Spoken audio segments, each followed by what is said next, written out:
呢度咧亦都係好傳奇㗎，即係話唔係你有錢咧就可以住得到嘅地方啊！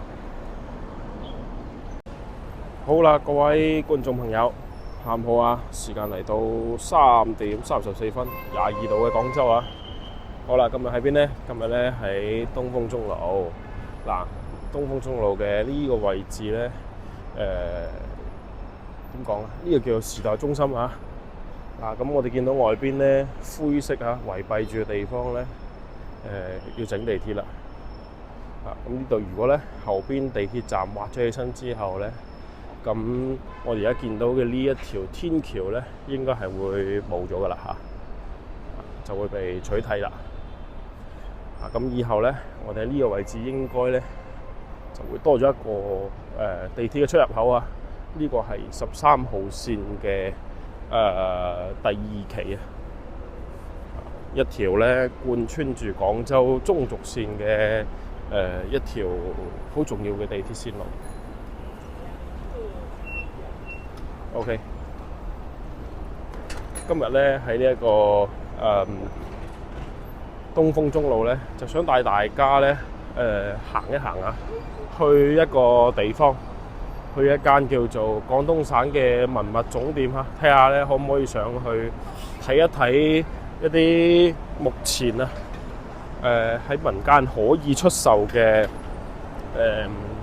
一啲文物因為係咁嘅，呢件事咧我都係最近先知嘅啫。原來咧有啲即係符合資格話講係符合條件嘅文物咧，其實咧係可以合法地出售嘅。咁咧亦都係通過一啲我哋官方認可嘅渠道，譬如我哋今日去嘅呢一個廣東省文物總店咧，佢就係其中一個啦。即係喺國內咧有符合資質資格咧，可以直接出售一啲可售文物嘅一啲機構。咁其實咧之前咧都未同大家去探索過包括我自己咧都冇探索過。咁但係咧最近咧又睇到佢開咗一個叫做惠民專場其實已經過咗噶啦。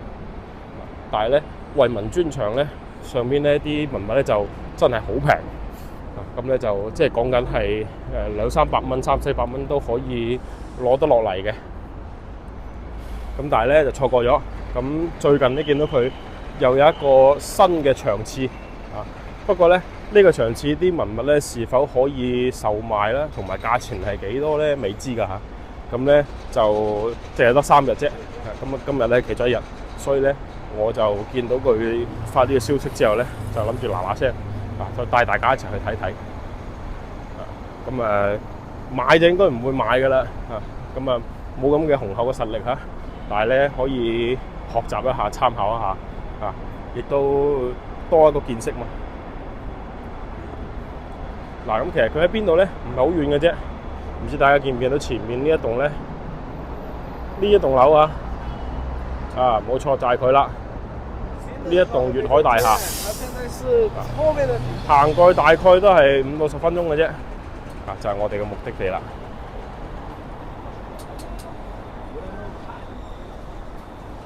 至於點嚟咧？其實好簡單。東風中路啦，坐地鐵咧，暫時係對唔到。咁建議大家咧可以坐公交車坐到嚟呢一個正骨醫院站就得噶啦。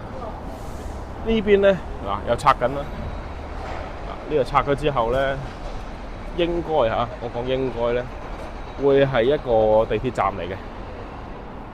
咁到時呢度咧，應該就會呢度封閉嘅位置咧，就會打翻開啦。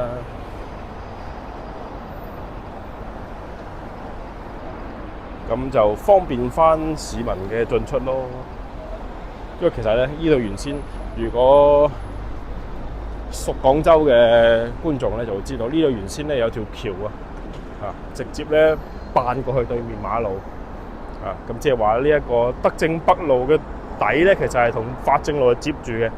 咁但係咧呢條天橋咧好幾年之前拆咗噶啦。咁跟住咧就進行咗呢一個封閉。所以咧呢度而家要過馬路咧，就要行到去東濠涌嗰度先可以過得到去。呢種狀況持續咗好幾年㗎啦。其實我哋都作為市民咧，呢條橋咧以前啊真係好方便㗎，佢係圓弧形嘅，跟住咧亦都可以直接上單車即係叫好似我哋叫做嗰啲立交橋嘅嗰啲迴旋花圈咁樣嘅形式嘅。但係而家咧冇咗啦。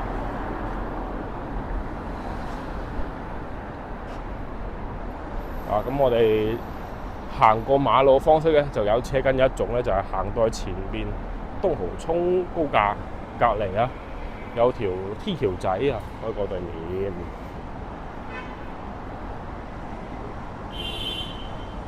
我哋可以見得到嘅係呢個時間嘅東風路，非常熱鬧，車好多啊！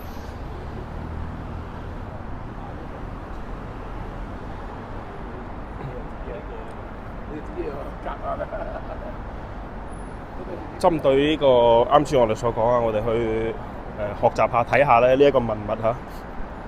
其實咧廣州有呢種嘅文物嘅參觀嚇，係專門做文物嘅，其實真係唔係好多嘅啫。據我了解有兩個，一個就係呢度呢個叫廣東省文物總店，另外一個咧係市嘅廣州市嘅文物總店喺邊咧？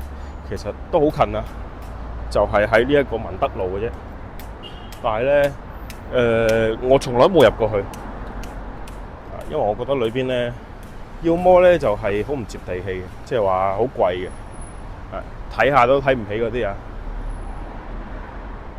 要麼咧就係我冇辦法去判別佢嘅真偽。咁但係咧最近睇到小紅書啊，即係嗰啲網絡平台上面咧，又話到好多人咧都去咗上次嘅嗰個惠民專場啊。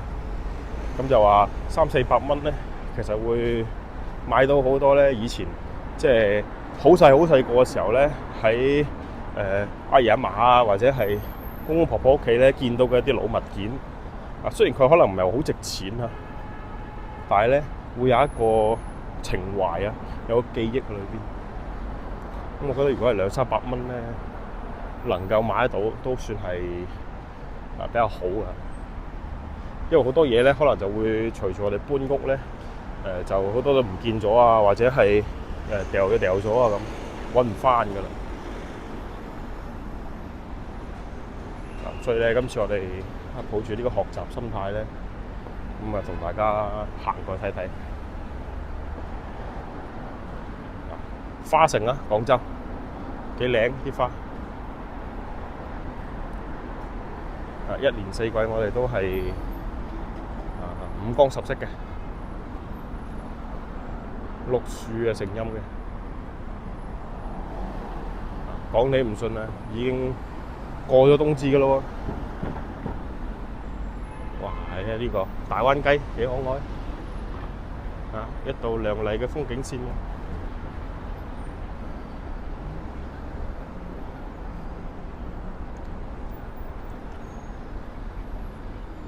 好啦，咁行到嚟差唔多越秀北路，然之後咧呢個位置咧，可能我哋就要稍微等紅燈啦。因為呢度咧係東濠涌高架上橋位啊，非常之多車。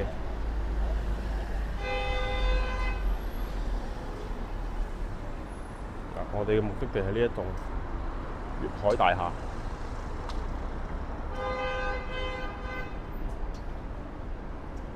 呢個公交車壓迫感好強。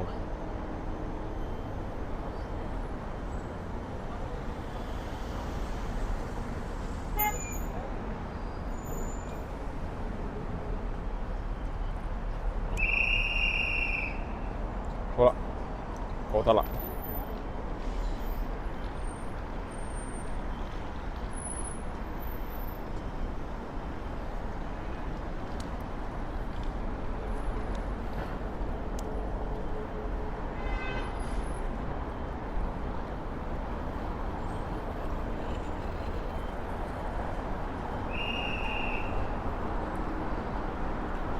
順帶一提啊，廣州咧最近咧喺度嚴捉電雞啊，日日都睇到有新聞咧，就話又喺啲重要嘅老城區主幹道咧拖車啊、扣車啊、捉嗰啲非法改裝啊、唔戴頭盔啊等等嗰啲啊，同埋咧專捉亂停亂放。所以咧，我哋會見到咧，廣州而家咧喺街上面咧亂停亂放嘅電雞咧，算係少咗好多。取而代之嘅係咧，佢哋會立個牌喺度，寫住共享單車，咁咧就一大堆咁放晒喺度啊。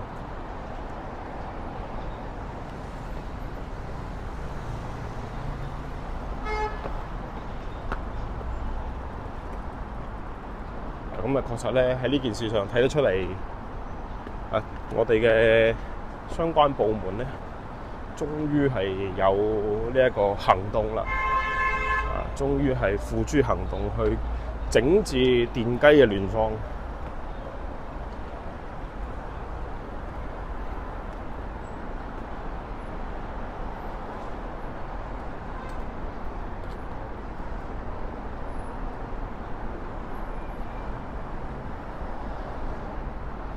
不過咧，好多事情係會有呢一個灰色空間嘅，大家可以睇下喺呢條天橋嘅一個角頭度，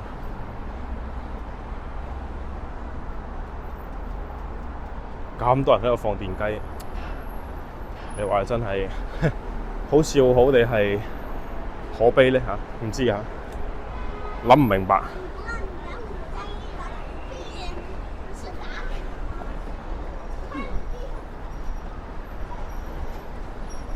我哋下邊咧就係東濠涌啦。今日啲水咧好明顯就冇咁清啦。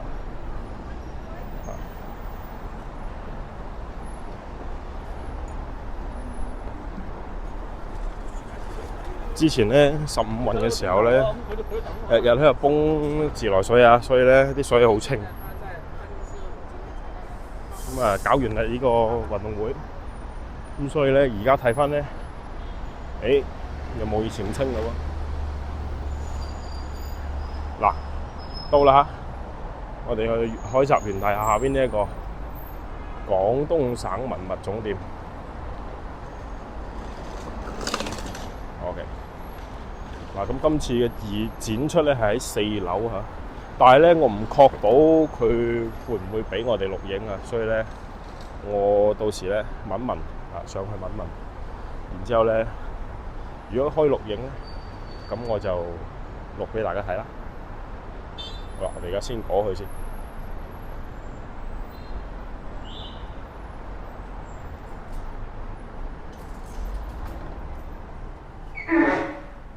咁其實喺樓下都會有啲嘢睇㗎。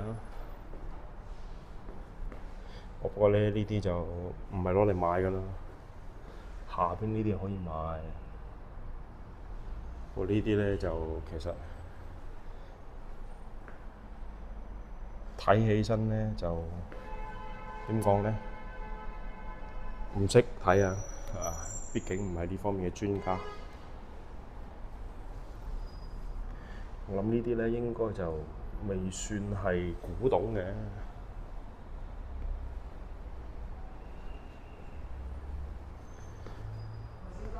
六國詞慶。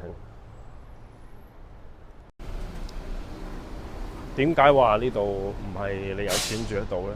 因為首先咧呢條路上面咧，我哋見到其實佢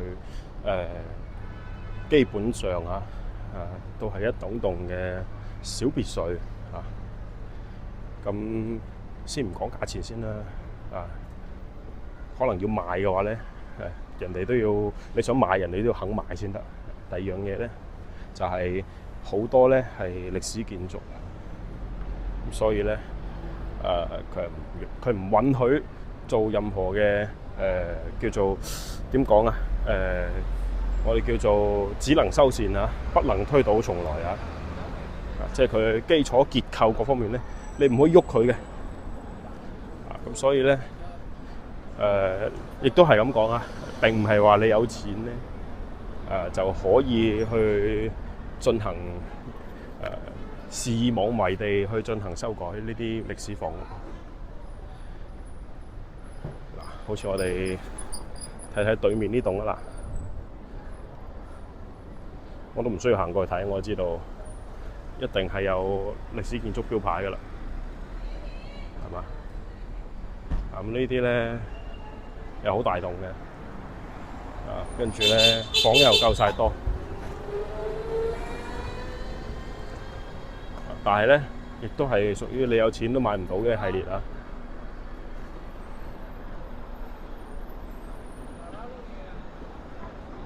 嗱，越秀北路咧最令人喜歡嘅地方就係咧，佢好安靜啊，而且咧地勢上面佢有好明顯嘅上落坡啊，即係相當於咧你係住喺幽靈嘅頂上面，咁所以咧呢種得天獨厚嘅地理優勢咧，令佢其實咧就俾人一種感覺，就係居高臨下啦。比較安靜啦，比較舒適。對面呢棟咧，亦都係好有年代感嘅歷史建築啦。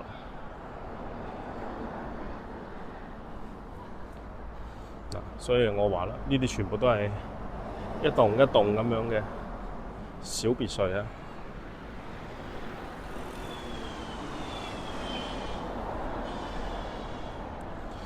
越秀北路穿落去咧，就係小北路，咁嗰邊咧就大眾好多。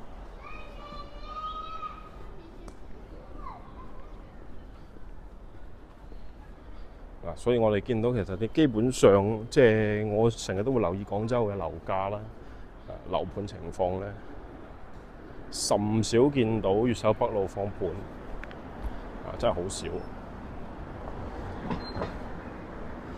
前面咧仲有一棟好著名嘅建築啊，係呢一個近代嘅建築設計師林克明先生嘅舊居。唔知佢個舊居今日咧有冇開啊？佢嘅嗰個博物館，如果有嘅話咧，我哋就可以入去睇下。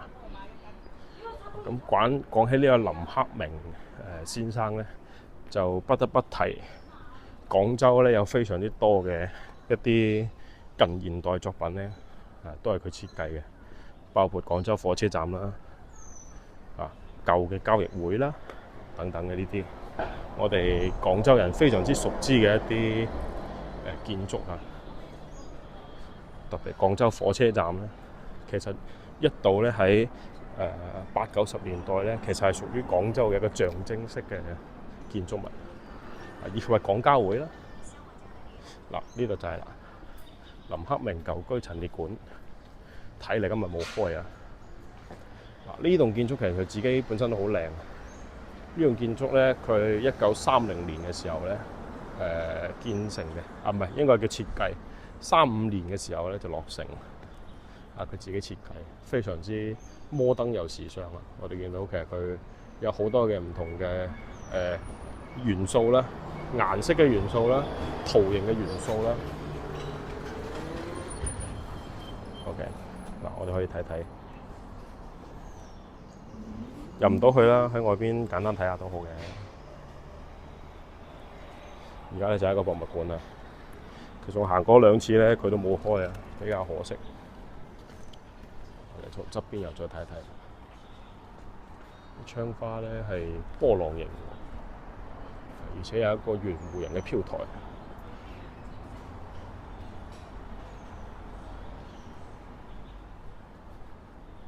咁呢度咧，我哋就唔落去啦。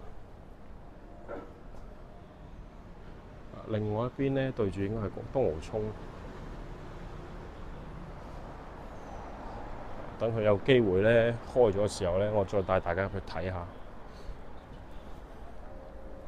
咁佢係屬於近現代嚟講咧，開創咗我哋中國嘅建築設計嘅一個先河啦。算係我哋中國近現代建築設計師嘅領軍人物之一啦。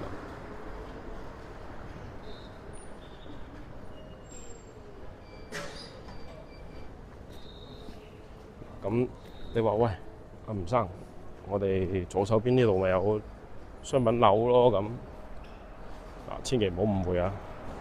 呢邊咧，你看似係普通嘅商品樓，實質佢唔係㗎，機關大院嚟嘅。所以咧，想喺機關大院住咧，就唔係你有錢就可以解決得到㗎，一樣係嗰個問題。呢邊咧有個小別墅，依家咧應該係一間公司，海琪有限公司，亦都係歷史建築啦。咁啊，其實見到佢總體嘅形態咧，西方啲啊，比較西方啊，甚至乎門口嗰度有少少似教堂添，都幾特別嘅。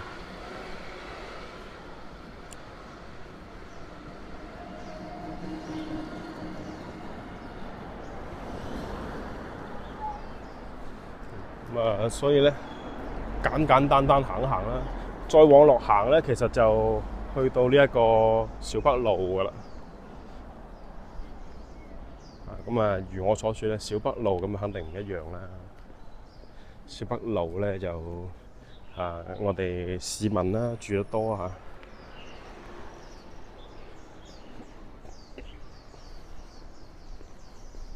亦都係廣州咧比較重要嘅一個老城區嘅一個核心小區之一啦。小北路呢邊有越秀公園啦、應元路啦、北苑酒家啦等等等等呢啲，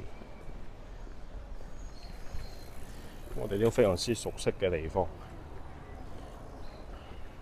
跟住隔離呢度咧有個樓盤。啲樹擋住咗下，大家睇唔到。行過對面俾大家睇下，呢個樓盤包位啦，叫做小北御景啊，唔知有冇改名啊？而家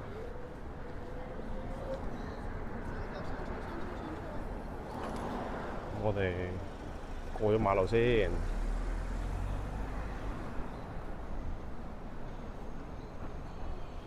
就喺呢度啦，小北御景，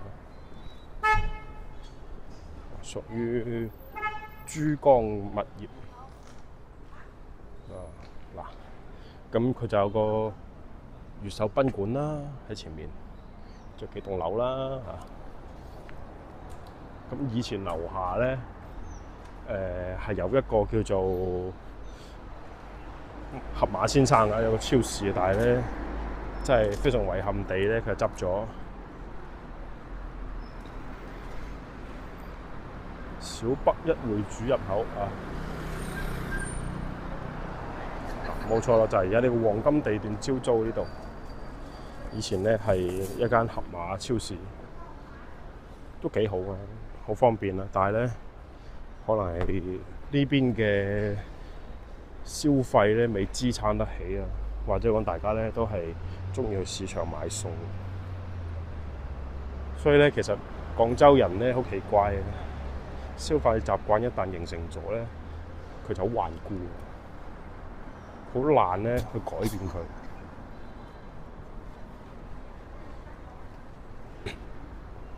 好啦，往落行咧，到咗呢一個小北路嘅咯喎，越秀賓館咧，而家咧就叫做希爾頓啊，咁啊重新咧裝修過噶啦。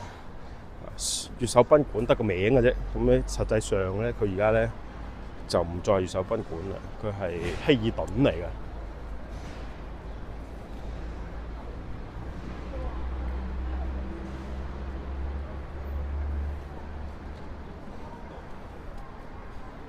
咁啊以前咧都幾架勢㗎嚇，越秀賓館。